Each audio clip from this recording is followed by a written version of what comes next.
നമസ്കാരം, രേണുസുതിയാണ്. അപ്പം ഞാൻ ഇന്നലെ ഒരു കമൻറ്റിന് പ്രതികരിക്കാൻ വന്നതാണ്. എൻ്റെ വീഡിയോയ്ക്കകത്തല്ല, കൊല്ലം സുധിച്ചേട്ടൻ്റെ മൂത്ത മകൻ്റെ ഒരു വീഡിയോയുടെ അടിയിൽ വന്ന് ഒരു കമൻറ്റ് ഇട്ടേക്കുന്നത്.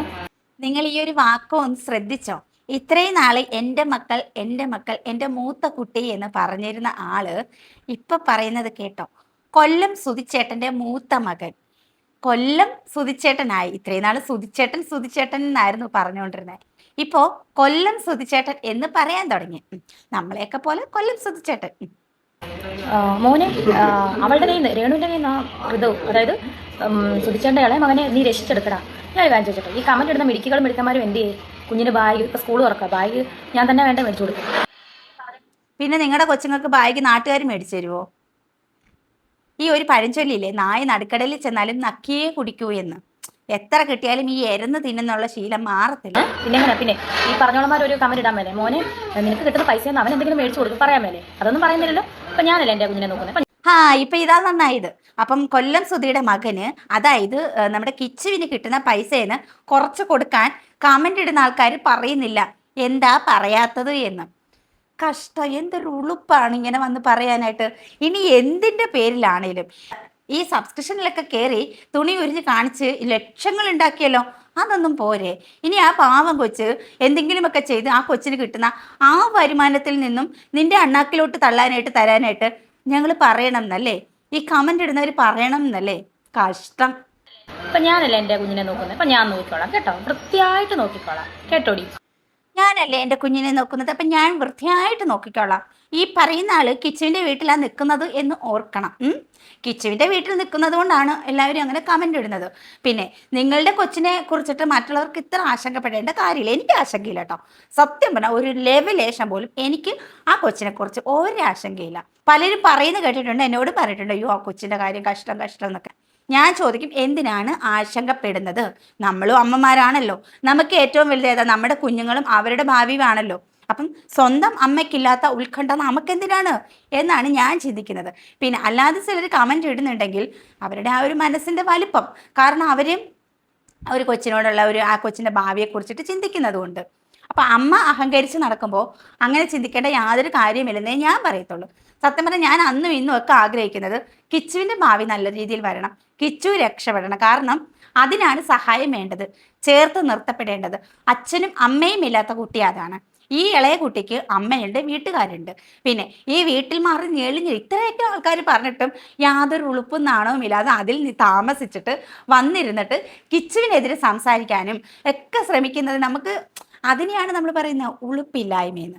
ഇപ്പോൾ ഈ കിച്ചു ഇപ്പം 2 ദിവസം മുമ്പ് ഇട്ട വീഡിയോയ്ക്ക് അതിൻ്റെ അടിയിൽ വന്നിരിക്കുന്ന നെഗറ്റീവ് കമൻസുകൾ, ഇതെല്ലാം എവിടുന്ന് വരുന്നതാണ്? ഈ പറഞ്ഞ രേഷ്മ പി തങ്കച്ചൻ്റെ ആൾക്കാരാണ്. 100% ഉറപ്പാണ്. നമുക്കെതിരെ വീഡിയോസ് ഇടുന്നവരുടെ അടിയിൽ ചെന്ന് സപ്പോർട്ട് കമൻറ്റ് ഇടുന്നവരൊക്കെയാണ് നമ്മുടെ വീഡിയോയ്ക്ക് വന്ന് നെഗറ്റീവ് കമൻറ്റ് ഇടുന്നത്. അതേ ടീംസ് തന്നെയാണ് കിച്ചുവിൻ്റെ വീഡിയോയ്ക്ക് പോയി തെറി വിളിക്കുന്നത്. എന്തോ ഭാഗ്യം, ഞാനിപ്പോൾ കിച്ചുവിൻ്റെ ഒരു വീഡിയോ ഫേസ്ബുക്കിൽ പോസ്റ്റ് ചെയ്തിട്ടുണ്ടായിരുന്നു, പുതിയ ബിസിനസ് സ്റ്റാർട്ട് ചെയ്തതിൻ്റെ. അതിന് സത്യം പറഞ്ഞുണ്ടല്ലോ ഒരുപാട് പേരാണ് സപ്പോർട്ട് ചെയ്തത്. ആദ്യമായിട്ടാണ് കിച്ചുവിൻ്റെ വീഡിയോ ഇടുമ്പോൾ ഇത്ര സപ്പോർട്ട് കിട്ടുന്നത്. അതിന് മുന്നേ ഞാൻ ഇട്ട വീഡിയോയ്ക്കൊക്കെ കിച്ചുവിനെയാണ് ഒരുപാട് പേര് ചീത്ത പറഞ്ഞിട്ടുണ്ടായിരുന്നത്. പക്ഷെ ആ ഒരു വീഡിയോയ്ക്ക് ഒത്തിരി പേരാണ് കിച്ചുവിൻ്റെ ബിസിനസ്സിനെ സപ്പോർട്ട് ചെയ്ത് രക്ഷപ്പെടണം മോനെ, നിനക്ക് അമ്മമാരായി ഞങ്ങളുണ്ട് എന്നൊക്കെ പറഞ്ഞിട്ട് ഒരുപാട് പേരാണ് സപ്പോർട്ടുമായിട്ട് വന്നിട്ടുള്ളത്. അത് കണ്ടപ്പോൾ ഒരുപാട് സന്തോഷം തോന്നി കേട്ടോ. നല്ല മനുഷ്യരുണ്ട്.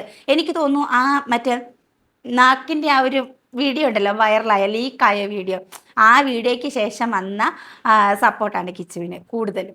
ആ ഒരു വീഡിയോ കണ്ടിട്ട് നമ്മുടെ വീഡിയോസിന് നെഗറ്റീവ് കമൻറ്റ് ഇട്ട് വന്നിരുന്ന കുറച്ച് പേര് ഇപ്പം വരുന്നില്ല. കാരണം ആ ഒരു ലീക്കായ വീഡിയോ പലരെയും പിന്തിരിപ്പിച്ച് ഇവരുടെ സപ്പോർട്ടിൽ നിന്നും കേട്ടോ. കാരണം നമ്മളോട് നേരിട്ട് പറയുന്നവർ പോലും ഇപ്പോൾ ഈ സ്ത്രീയെ ഇഷ്ടപ്പെടുന്നില്ല. കാരണം ഇവരുടെ ഈ ലീക്കാവുന്ന വീഡിയോസ് അത്രയധികം, കാരണം ഭർത്താവ് മരിച്ചു എന്ന് കരുതിയിട്ട് ഒരു സ്ത്രീയും സതി അനുഷ്ഠിക്കണമെന്നോ വെള്ള വസ്ത്രം ധരിക്കണമെന്നോ പിന്നെ ആഭരണങ്ങൾ ധരിക്കാൻ പാടില്ലെന്നോ മോഡേൺ ആവരുതെന്നോ ഒന്നും പറയുന്നില്ല. നമ്മൾ എവിടെയും പറയുന്നില്ല. കാരണം കാലത്തിനനുസരിച്ച് മാറണം. സ്ത്രീ ആയാലും പുരുഷനായാലും തുല്യ അവകാശം വേണം എന്ന് പറയുന്ന ഒരാളാണ് ഞാൻ. പുരുഷനെ പോലെ തന്നെ സ്ത്രീക്കും തുല്യത വേണം, എല്ലാ അവകാശങ്ങളും വേണം, നല്ല ഡ്രസ്സ് ഇടാനുള്ള അവകാശം വേണം, നല്ല രീതിയിൽ ജീവിക്കാനുള്ള അവകാശം വേണം, എല്ലാത്തിനും സപ്പോർട്ടാണ്. പക്ഷേ ഈ വിധവയാണെന്നും പറഞ്ഞ് ഇവർ കാണിക്കുന്ന കുറച്ച് കാര്യങ്ങൾ, ഇവര് സുധിയുടെ പേര് വെച്ചിട്ട്, സുധിയുടെ പ്രൊഫൈൽ പിക്ചർ വെച്ചിട്ട്, സുധിയുടെ മേൽവിലാസം വെച്ചിട്ട് ഈ സബ്സ്ക്രിപ്ഷനിൽ കയറിയിട്ട് ഇതുപോലെയുള്ള അർമാദിക്കൽ കാണിക്കുമ്പോഴാണ് നമുക്ക് ഇവരോട് പുച്ഛം തോന്നുന്നത്. ഇവരിടുന്ന റീൽസുകൾ, ഈ റീൽസുകളൊക്കെ കാണുമ്പോൾ നമ്മളിങ്ങനെ ഇങ്ങനെയൊക്കെ കാണിക്കും. നമുക്കിപ്പം നമ്മൾ ആത്മാർത്ഥമായിട്ടും സ്നേഹിച്ച ഒരാൾ നമ്മളെ വിട്ടുപോയാൽ, അതിനിപ്പോൾ ഡിവോഴ്സ് ആയിക്കോട്ടെ അല്ലെങ്കിൽ മരിച്ചു പോയതായിക്കോട്ടെ, അവർ നമ്മൾ ആത്മാർത്ഥമായിട്ടും സ്നേഹിച്ചിട്ടുണ്ടെങ്കിൽ അവരെ മറന്ന് നമ്മളൊന്നും ചെയ്യത്തില്ല. രണ്ടാമത് വിവാഹം കഴിക്കും, പലരും വിവാഹം കഴിക്കും. കാരണം ഒരു സ്ത്രീക്ക് ഒരു പുരുഷന്റെ തുണ ആവശ്യമാണ്. നമ്മുടെ ഈ സമൂഹത്തിൽ ആവശ്യമാണ്, പല കാര്യങ്ങൾക്കും ആവശ്യമാണ്. അപ്പോൾ നമ്മളെ ഒന്ന് ചേർത്ത് നിർത്താൻ, നമ്മളെ ഒന്ന് പിടിച്ചുയർത്താൻ, നമ്മുടെ കൂടെ എന്തിനും ഏതിനും നിൽക്കാൻ, ഇതൊക്കെ നമുക്ക് ഒരു പുരുഷന്റെ തണൽ ഉള്ളത് നല്ലതാണ്. എന്നാൽ അത് വേണ്ട എന്ന് വിചാരിച്ചിട്ട് നിൽക്കുന്ന സ്ത്രീകളും ഉണ്ട് കേട്ടോ. അത് ഓരോരുത്തരുടെ കാഴ്ചപ്പാട്. പക്ഷെ രണ്ടാമത് കല്യാണം കഴിക്കുന്നത് കൊണ്ടോ ഇനി മൂന്നാമത് കല്യാണം കഴിക്കുന്നത് കൊണ്ടോ ആരും തെറ്റ് പറയത്തില്ല. ഭർത്താവ് മരിച്ച സ്ത്രീ ഒറ്റയ്ക്ക് ജീവിക്കണമെന്ന് ആരും പറയത്തില്ല.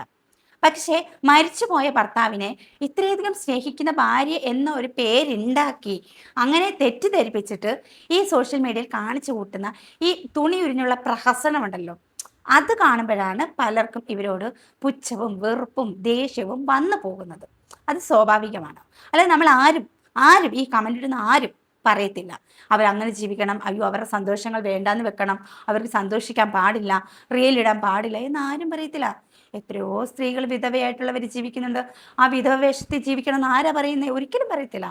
ഒരു മറ്റൊരു ജീവിതത്തിൽ പോകണം, നല്ല രീതിയിൽ മരിച്ചു പോയ ആളെ ഓർത്ത് കരഞ്ഞ് ഒരിക്കലും ജീവിതം പാഴാക്കരുത് എന്ന് തന്നെ നമ്മൾ പറയത്തുള്ളൂ. പക്ഷേ ഈ രണ്ട് മുഖമുണ്ടല്ലോ, അത് വേണ്ട. കാരണം മരിച്ചുപോയ ഭർത്താവ്, യോ എൻ്റെ ഭർത്താവ് എൻ്റെ ഭർത്താവ് എൻ്റെ ഭർത്താവ് എന്ന് പറഞ്ഞിട്ട് ഇപ്പുറത്തോട്ട് മാറി നിന്നിട്ട് ഈ ശരീരം കാണിച്ചിട്ട് ഈ അർമാദിച്ച് ജീവിക്കുന്ന ഈ എന്താ പറയാ, ഈ പറയാൻ പറ്റില്ല, അങ്ങനെ ജീവിക്കുന്നതിനോടാണ് പലർക്കും വിയോജിപ്പുള്ളത്. അപ്പൊ ഈ ഒരു വീഡിയോ നിങ്ങളൊന്ന് കണ്ടു നോക്കി. ഉറപ്പായിട്ട് ഉദ്ദേശിക്കുന്നത് എനിക്ക് ഞാൻ സുധിച്ചേട്ടന്റെ മരണ ദിവസമാണ്, അതായത് ജൂൺ 5-ന്. ചടങ്ങൊന്നുമില്ല, ആരെയും ക്ഷണിക്കുന്നുമില്ല എന്നും കൂടെ പറയാണ്. ചടങ്ങൊന്നുമില്ല, കാരണം 3-ാമത്തെ വർഷമാണ്. ചടങ്ങുമില്ല, ആരെയും ക്ഷണിക്കുന്നുമില്ല. നമ്മൾ പോയി തിരികത്തിച്ച് പള്ളിയിൽ പ്രാർത്ഥന ഒന്നുമില്ല, നമ്മൾ മാത്രം സ്വന്തമായിട്ട് പോയി പ്രാർത്ഥിക്കും, തിരിച്ചു വരും.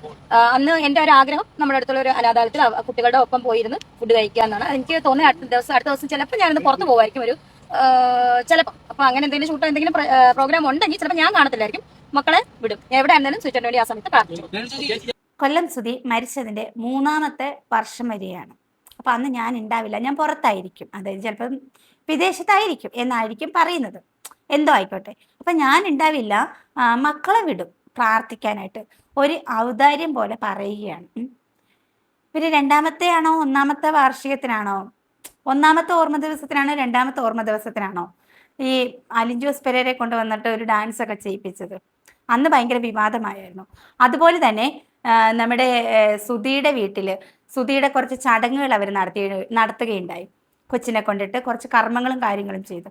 ആ സമയത്ത് ആ നിമിഷം ഇവർ ഒരു റീല് പങ്കുവച്ചിട്ടുണ്ടായിരുന്നു. അന്നത് ഭയങ്കരമായിട്ട് വിവാദമായി. മകൻ അവിടെ കർമ്മം ചെയ്യുന്നു, അമ്മ ഇവിടെ റീലിട്ട് ആഘോഷിക്കുന്നു എന്ന് പറഞ്ഞിട്ട്. അപ്പൊ അങ്ങനെയുള്ള സ്ത്രീയിൽ നിന്ന് നമ്മൾ ഇത്രയും പ്രതീക്ഷിച്ചാൽ മതി. പിന്നെ നമുക്ക് വാശി പിടിക്കേണ്ട ആവശ്യമൊന്നുമില്ല. അവരുടെ ഭർത്താവിൻ്റെ ഇതിന് വരണം, അത് ചെയ്യണം, ഓർമ്മ ദിവസം പ്രാർത്ഥിക്കണം എന്നൊന്നും നമ്മൾ വാശി പിടിക്കണ്ട.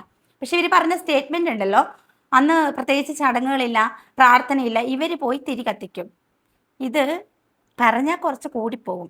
ഇത് അങ്ങനെ ഒരു ഔദാര്യം കാണിക്കേണ്ട കാര്യമില്ല. ഈ ക്രിസ്ത്യൻ മതത്തിൽ, ഞങ്ങൾ ക്രിസ്ത്യൻ, ഇവർ ബന്ധക്കോസ്റ്റിനെ എനിക്ക് അറിഞ്ഞൂടാ. ക്രിസ്ത്യൻ മതത്തിൽ ഇപ്പം നമ്മുടെ ഒരാൾ മരിച്ചു കഴിഞ്ഞാൽ നമ്മൾ വർഷാവർഷത്തിൽ നമ്മൾ ആണ്ട് നടത്തും. ആണ്ടെന്നാണ് ഞങ്ങൾ പറയുന്നത്. അപ്പോൾ നമ്മളന്ന് ആദ്യത്തേത് നമ്മൾ ആൾക്കാരെയൊക്കെ വിളിച്ച് നടത്തും, സദ്യയൊക്കെ കൊടുത്ത് നടത്തും. പള്ളിയിൽ അന്ന് കുർബാന ഉണ്ടാവും. പിന്നെ സെമത്തേരിയിൽ പോയി അച്ഛനും വന്ന് പ്രാർത്ഥിച്ച് ആത്മാവിന് വേണ്ടി പ്രാർത്ഥിച്ചിട്ട് പിന്നെ എല്ലാവരും വീട്ടിൽ വന്ന് ഭക്ഷണം കഴിക്കും. ആദ്യത്തെ ആണ്ട്. പിന്നെ 2-ാമത്തെ ആണ്ടും ഇതുപോലെ നടത്തുന്നവരുണ്ട് കേട്ടോ. അങ്ങനെ നടത്തില്ല എന്നൊന്നുമില്ല, ഇതുപോലെ തന്നെ നടത്തുന്നവരുണ്ട്. പിന്നെയുള്ള ആണ്ടുകളും നടത്തുന്നവരുണ്ട്. അതൊക്കെ ഓരോരുത്തർ ചെയ്യുന്നത് പോലെ. പിന്നെ ചിലർ ഈ സാമ്പത്തികം ഒരു പ്രശ്നമാണല്ലോ, അപ്പം അല്ലാത്തവർ എന്താണ് ചെയ്യുന്നത്? എല്ലാ ആണ്ടിനും കുർബാന അർപ്പിക്കും. അത് 2 വർഷമായിക്കോട്ടെ, 3 വർഷമായിക്കോട്ടെ, 4 വർഷമായിക്കോട്ടെ, 5 വർഷമായിക്കോട്ടെ, എത്ര വർഷമായാലും നമ്മുടെ മനസ്സിൽ അവർക്ക് സ്ഥാനമുണ്ടെങ്കിൽ നമ്മളവരെ ഓർക്കുന്നുണ്ടെങ്കിൽ ആ മരിച്ച ദിവസം അവരുടെ ആത്മാവിന് ശാന്തി കിട്ടാനാ പള്ളിയിൽ കുർബാന അർപ്പിക്കും. സെമത്തേരിയിൽ പോയി നമ്മൾ സെമത്തേരി വൃത്തിയാക്കും, കല്ലറ വൃത്തിയാക്കും, പൂവൊക്കെ വെക്കുകയും തിരി കത്തിക്കുകയും അച്ഛൻ അവിടെ വന്ന് പ്രാർത്ഥിക്കുകയൊക്കെ ചെയ്യും. അത് എല്ലാ വർഷവും നമ്മൾ നടത്തും. അത് നടത്താത്തവര് നമ്മൾ പിന്നെ അവരെ ഓർക്കുന്നില്ല, അവർ നമ്മുടെ ജീവിതത്തിലില്ല, പിന്നെ അവർക്ക് വലിയ പ്രാധാന്യമില്ല, മരിച്ചു പോയില്ലേ, വലിയ പ്രാധാന്യം കൽപ്പിക്കാത്തവരാണ് അവരുടെ മരണ ദിവസം അങ്ങനെ ഓർക്കാതെ പോയി തിരി കത്തിച്ചിട്ട് പോരുന്നത്. പക്ഷെ കുർബാന നടത്തും കേട്ടോ, അവരുടെ ആത്മാവിന് ശാന്തി കിട്ടാൻ വേണ്ടിയിട്ട് കുർബാന നടത്തും. പക്ഷെ ഇവർ പറയുന്നത് ചടങ്ങുകളില്ല, ഒന്നുമില്ല, പ്രാർത്ഥനയില്ല, ഒന്നുമില്ല എന്നാണ് ഇവർ പറയുന്നത്. പക്ഷെ അത് കേട്ടപ്പോഴാണ് എനിക്കൊരു ചെറിയൊരു വിഷമം വന്നത്. നമ്മുടെ ആരും അല്ലെങ്കിൽ പോലും നമ്മളൊക്കെ ഇഷ്ടപ്പെട്ടിരുന്ന ഒരു കലാകാരനാണ്. അപ്പം അത് കേട്ടപ്പോൾ എനിക്കൊരു വിഷമം വന്നു. കാരണം വെച്ചാൽ മരിച്ചിട്ട് ഒരു കുർബാന പോലും നടത്തിക്കാനുള്ള കെൽപ്പ് ഈ സ്ത്രീക്ക് ഇല്ലയോ? കാരണം മരിച്ചു കഴിഞ്ഞാൽ കുർബാന വർഷാവർഷം ആ മരിച്ച ദിവസം, ഓർമ്മ ദിവസം നമ്മൾ അവരുടെ ആത്മാവിന് ശാന്തി കിട്ടാൻ കുർബാനയും പ്രാർത്ഥനകളും ഒക്കെ ഉണ്ടാവും. പിന്നെ മറ്റ് ചടങ്ങുകൾ വെച്ചാൽ അതായത് ഭക്ഷണങ്ങൾ, അത് ചിലവിൻ്റെ ഒക്കെ വെച്ചിട്ടും ആൾക്കാരുടെ സമയമില്ലായ്മയും ഒക്കെ വെച്ചിട്ടാണ് അത് വേണ്ടാന്ന് വെക്കുന്നത്. എന്നാലും കുടുംബക്കാർ ഒത്തുചേരും കേട്ടോ, വീട്ടുകാരൊക്കെ ഒത്തുചേരും, മക്കൾ അങ്ങനെയൊക്കെയുള്ള ആൾക്കാർ. ഇവർക്ക് വേണമെന്നുണ്ടെങ്കിൽ അന്നത്തെ ദിവസം വീട്ടുകാരെല്ലാം ഒരുമിച്ച് ഒരു കുർബാനയും നടത്തി കിച്ചുവിനെയും വിളിച്ചു കൂട്ടി ആ സുധീയുടെ ആത്മാവിന് എത്ര ശാന്തി കിട്ടും, എത്ര സമാധാനം കിട്ടും, ശാന്തി കിട്ടും. അപ്പം അങ്ങനെ ഒന്നും ചെയ്യിക്കാൻ അവർ ശ്രമിക്കുന്നില്ല. അപ്പോൾ ഇത് ആൾക്കാർ മനസ്സിലാക്കുക. കൊല്ലം സുധിയെ സ്നേഹിക്കുന്ന കലാകാരന്മാർ ആ ഒരു സപ്പോർട്ട് അവർക്ക് കൊടുക്കാതിരിക്കുക, അവർക്ക് കൊടുക്കേണ്ട ആവശ്യമില്ല. കാരണം മരിച്ച ദിവസം ഒരു കുർബാന പോലും അർപ്പിക്കാൻ സാധിക്കാത്ത ഈ സ്ത്രീ എന്ത് അവകാശമാണ് പറയുന്നത്? എന്ത് അവകാശം? സത്യം പറഞ്ഞാൽ ഇന്ന് ആ മനുഷ്യനോട് നമുക്ക് വളരെയധികം വിഷമം തോന്നുകയാണ്, വളരെയധികം വിഷമം തോന്നുകയാണ്. കഷ്ടം. എന്തായാലും കിച്ചുവിൻ്റെ വീട്ടിൽ, അതായത് കൊല്ലത്തെ വീട്ടിൽ കർമ്മങ്ങളും കാര്യങ്ങളും ഒക്കെ ചെയ്യിപ്പിക്കാതിരിക്കത്തില്ലല്ലോ. അതുപോലെ തന്നെ സുധിയുടെ പിറന്നാളായിരുന്നു. പിറന്നാളിന് പോലും ഒരു വിഷ് ഇവരുടെ ഇൻസ്റ്റാഗ്രാം പേജിലോ ഇവരുടെ ഫേസ്ബുക്ക് പേജിലോ ഒന്നും ഉണ്ടായിട്ടില്ല. പക്ഷെ കിച്ചു ഇട്ടിട്ടുണ്ടായിരുന്നു. അച്ഛൻ്റെ പിറന്നാൾ ദിവസം കിച്ചു ഒരു ആശംസ ഇട്ടിട്ടുണ്ടായിരുന്നു. അത് പിന്നെ പറയാതിരിക്കത്തില്ല. എത്രക്കെന്ന് പറഞ്ഞാലും മകനോളം വരില്ലല്ലോ ആരും. അപ്പോൾ എന്തായാലും ഈ ഒരു വീഡിയോയുടെ അഭിപ്രായം നിങ്ങൾ കമൻറ്റ് ചെയ്യുക, ഷെയർ ചെയ്യുക, ലൈക്ക് ചെയ്യുക, കൂട്ടത്തിൽ ഹൈപ്പ് ചെയ്യാനും കൂടി മറക്കരുത്. അപ്പോൾ മറ്റൊരു വീഡിയോ ആയിട്ട് വീണ്ടും കാണാം. ടാറ്റാ.